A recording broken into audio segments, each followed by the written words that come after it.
Pourquoi la Torah nous a-t-elle ordonné la Sefirat HaOmer? Quelles sont les explications que la Torah et nos sages nous donnent relativement à cette fameuse Sefirat HaOmer?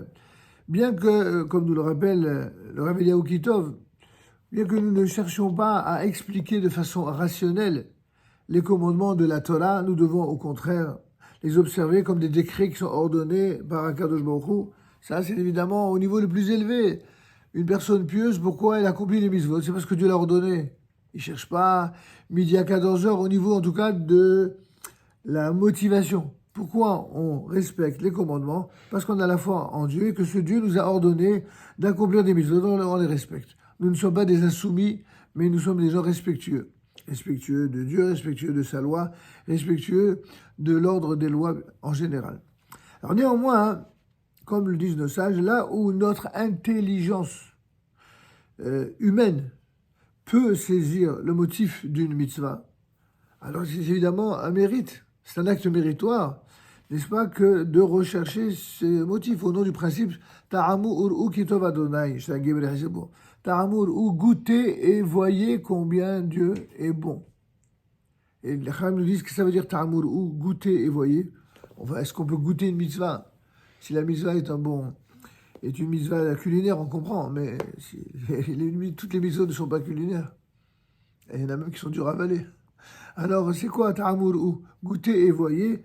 Ta'amu, c'est Ta'ame ha-mitzvot. Il s'agit des explications des mitzvot. Le mot Ta'am en hébreu a 3 significations au moins. Ta'am, c'est le goût, comme par exemple Ta'am atavshil, le goût d'un plat. Ta'am, c'est le mot Ta'am des Ta'amim, c'est-à-dire toute cette cantillation biblique avec des signes de musique, on les appelle les Ta'amim, c'est ce qui donne goût d'une certaine manière à la lecture et à l'appréciation du texte, de sa mélodie, etc. Donc ça, c'est le deuxième sens du mot Ta'am. Et enfin, troisième sens, c'est explication, signification. Comme Ta'am et Mitzvot. Quand on dit Ta'amur ou Kiddush Hashem, goûter et voyez combien Dieu est bon, ça signifie, de la même manière que l'appétit vient en mangeant, eh bien, goûtez la mitzvah, vivez la mitzvah. Et comment on peut goûter et vivre la mitzvah de telle sorte qu'elle soit agréable au goût? C'est quand on recherche Ta'amim à mitzvot, c'est-à-dire les explications des mitzvot. Donc c'est la même chose ici. Alors on nous dit que, en fait, il y a lieu, à chaque fois que notre intelligence peut saisir le motif de la mitzvah, eh bien d'aller rechercher la signification. C'est pas la remise en question, c'est pas la contestation, c'est l'explication qu'on recherche. Ainsi, Rabbeinu Nissim, le fameux Ran, qui est le grand commentateur du Rif, Yitzhak El-Fassi, à la fin du traité de Psachim, il explique que depuis la destruction du temple, la mitzvah du Homer est essentiellement d'ordre rabbinique, même si d'autres poskim pensent différemment, en quelque sorte pour évoquer le souvenir du Beth Amikdash. C'est la première raison. Le Ran nous dit que pour expliquer pourquoi on fait Sefirat HaOmer, il rattache cela au devoir, min derabanan, de nous souvenir du Beth Amikdash. Puis il cite une interprétation de le sage dans la Haggadah.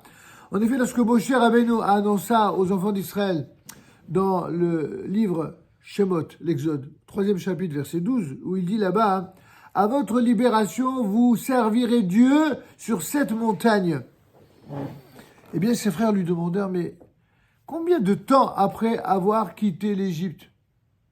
Combien de temps après avoir quitté l'Égypte va-t-on servir Dieu sur cette montagne? Alors Moïse leur répondit, après 50 jours. Et ils se mirent donc à compter. À partir du 15 Nissan, donc à partir du lendemain de la libération. Et donc chacun pour soi a compté les fameux 50 jours. Et c'est en se basant sur ce midrash que nos sages ont maintenu le compte des 7 semaines du Homer, qui de Pessah nous conduisent évidemment à la fête de Shavuot, alors que l'offrande du Homer, c'est-à-dire, comme vous le savez, l'offrande de cette mesure d'orge, qui était à l'origine de ce conte d'après la Torah, comme on le voit là-bas dans Vaïkra, dans le Lévitique, chapitre 23, verset 15, il n'existe plus depuis plus de 19 siècles. Donc, puisqu'il n'y a plus cette offrande du Homer, normalement, on aurait pu imaginer qu'on n'a plus de raison de faire la mitzvah du conte du Homer, qui était la mitzvah qui était là pour assortir, n'est-ce pas, la mitzvah de l'offrande. eh bien, malgré le fait que la mitzvah de l'offrande elle-même a disparu, la mitzvah de compter, elle a été maintenue.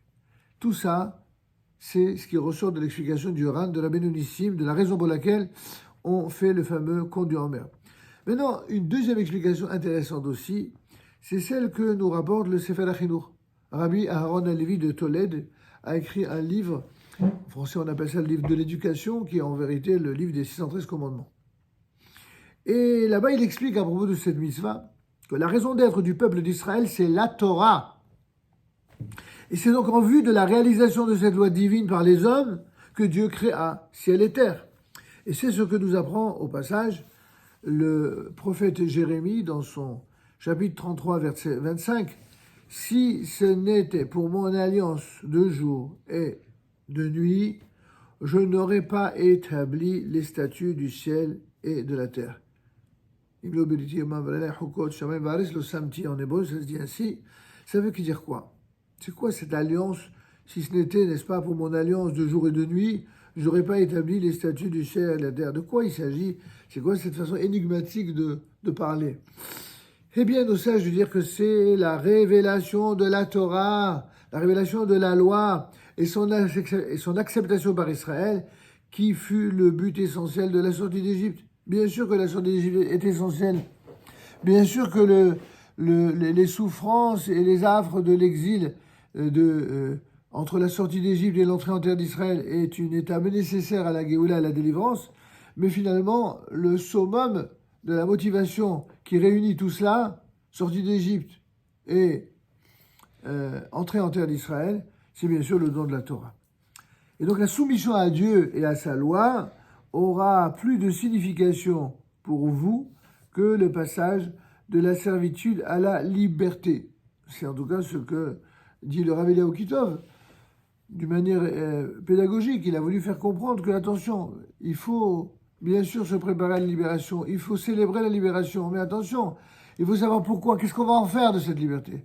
Pourquoi la liberté? La liberté, c'est à la fois de dire que sans la Torah, il n'y a pas de liberté, mais de la même manière, la Torah, sans les conditions de sa mise en application de manière libre en terre d'Israël, là aussi, c'est ce que dit Rabbi Chaim Ben-Atta. Il n'y a pas de Torah sans Eretz Israël, il n'y a pas d'Eretz Israël sans Torah. C'est exactement la même idée. En tout cas, c'est le premier événement qui, bien qu'il soit le moins important des deux, qui servira de signe à la réalisation du second. Nous devons donc compter dès le lendemain de Pessah les jours, je vous en prie, les jours, puis les semaines qui nous conduiront à l'anniversaire donc du don de la Torah. Nous ressentirons ainsi en nous-mêmes cette impatience, ce désir que devaient éprouver nos pères pendant ces 7 semaines.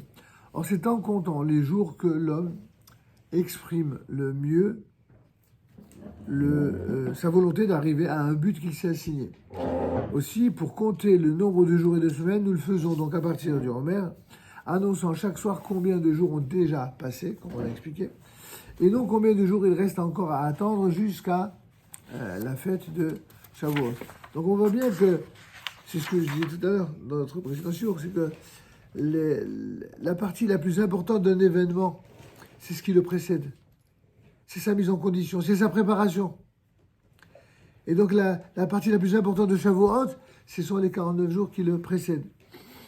Et donc, pour terminer la réponse à cette question, à savoir pourquoi donc le Homer, eh bien la réponse de Abu Dahram, qui est le fameux commentateur de nos prières, un commentateur séfarade du XIIIe siècle, c'est bien ça, du XIIIe siècle, Rabbi David Abu Dahram, qui était l'élève du Roche et qui a donné toute une pépinière d'élèves, dont beaucoup sont devenus les grands maîtres du judaïsme d'Afrique du Nord. Eh bien, Abu Dahram a donné une raison d'ordre pratique, à savoir que l'époque entre Pessah et Shavuot est essentiellement celle de la moisson. Donc c'est une raison plus agricole et plus pratique. Et donc, elle retient chaque homme auprès de ses champs.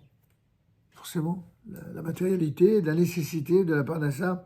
Or, le conte du Homer, qui est donc rattaché à cette offrande de la mesure d'orge, elle est là pour cultiver, pour éviter que le cultivateur oublie que le devoir de monter en pèlerinage pour la deuxième fête des Juifs arrive à échéance. En d'autres termes, très souvent dans la Torah, on rattache la mitzvah liée à telle ou telle fête à une mitzvah agricole, pour montrer encore une fois le lien très très profond entre les mitzvot et la terre d'Israël. C'est ce qui donnera naissance à un concept essentiel, à mitzvot atluyot baaretz, les mitzvot qui sont liés à la terre d'Israël. Alors il y a deux, pour terminer, il y a deux significations à ce concept. Le premier que l'on retient, c'est toutes les mitzvot qui sont liées à la culture des fruits et légumes en Eretz Israël. Et donc aussi les lois sur la Shemitah, sur le Yovel, etc. Or là, toutes ces lois qui sont liées vraiment à les Trumot ou Maasrot, tout ça c'est lié à la terre d'Israël. Mais il y a un autre concept que les Mekoubalim nous ont révélé, c'est que la totalité des mitzvot de la Torah, les 613 commandements, sont des mitzvot liot baaretz, dépendent de la terre d'Israël. C'est donc un deuxième niveau d'explication plus approfondi. Donc, on va s'arrêter pour aujourd'hui.